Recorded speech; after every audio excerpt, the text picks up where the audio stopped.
Okay, we're going to be talking about the parts of light and shadow, and we're just going to start off with my nifty bowling ball example over here.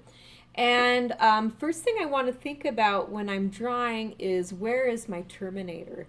And a terminator is this imaginary line that separates the light from the shadow, and it's also called a bedbug line, if you've heard of it with that. So here's my shadow side, here's my light side, and my terminator, it's roughly right here. It's that imaginary line that separates the light from the shadow. And when I start drawing, I first start thinking about, okay, where is my terminator? And then I focus on light side and shadow side. So the light side of your object, that whatever it is you're looking at, first thing you want to look for, or one of the things to look for, is your highlight. So the highlight is right here. This is the brightest spot out of everything that you're looking at. Nothing is whiter than the highlight. Even though everything here I have, the bowling ball, the white cloth, everything is white, this cloth is not as white as the highlight. And when you guys are working, you want to make sure that you're reserving that whitest white for your highlight to essentially get as much form as you possibly can. Okay, this section right here, throughout the entire sphere, this is called light, or in class we're going to call it full light. The full light of the sphere, which is just basically the light. The next part of light is called your halftone. Your halftone is like that in-between area where it's starting to get a little dark, but light is still hitting it. So it's right next to the shadow. This is my halftone. It's starting to get a little bit darker. You can see the curve of the object happening. And something else I want to show you guys, my bowling ball has a lot of nicks and strange things happening. So like I have these printed letters on here, and you can see those nicks and like this letter the very best at the halftone. You can see so much detail happening in it. All right, I'm going to turn my bowling ball back. Okay, so those are the parts of light. You got your highlight, your full light, and your halftone. Now we're moving into the shadow side. Your core shadow is this right here. There's my core shadow. The core shadow is the darkest part of an object. So this is where light is not hitting it at all. This little dark area. Okay, the next part is called reflected light. So reflected light, or let's start off with saying this, light bounces. It's moving all over the place. So the light coming down from this lamp is coming down this way, and it's hitting the table, and it's bouncing back up. So you can see this lighted side of the sphere here, where it's a little bit lighter. That's my reflected light.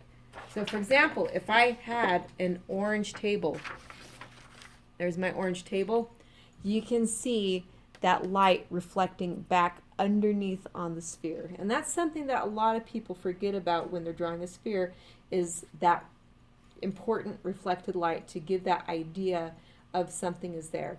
Even if I had an object, let's say I'm going to take this red cup. Let's see. You can kind of see it, but you can see how it's a little bit redder right over there. It doesn't just have to be a table. I can have light hitting this cup, or you can see that the bowling ball, the light is being reflected off the bowling ball and hitting on this side of the cup. So don't forget about your reflected light. Or maybe if yeah, you can see a little bit of that reflected light right there hitting the cup to the bowling ball. Okay. Now let's talk about your cast shadow. So the cast shadow is the shadow that is being cast from the light, like so. I'm going to move my little light source here. It's going to be directly opposite of where the light is. Let's see how hot my lamp is, if I can hold it. Woo. So if I have my, light facing at the very bottom, here's my cast shadow. If it's moving over here, my cast shadow moves over there. If it's over here, my cast shadow moves over there. Pretty simple. And so let me put this back up without burning myself.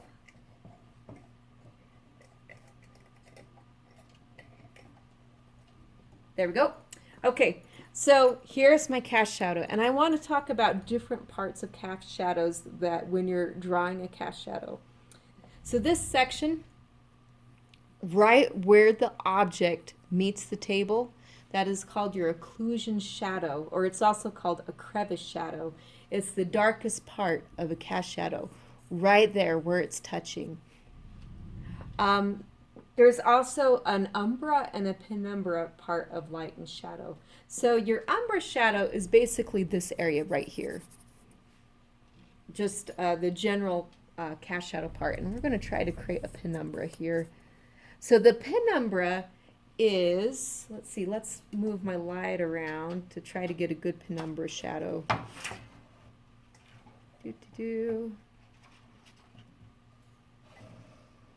We are not being successful about it. Maybe I need to get more farther away. Oh, there we go. So the penumbra. Oh, nice. I'm trying not to burn myself with the lamp at the exact same time. Maybe.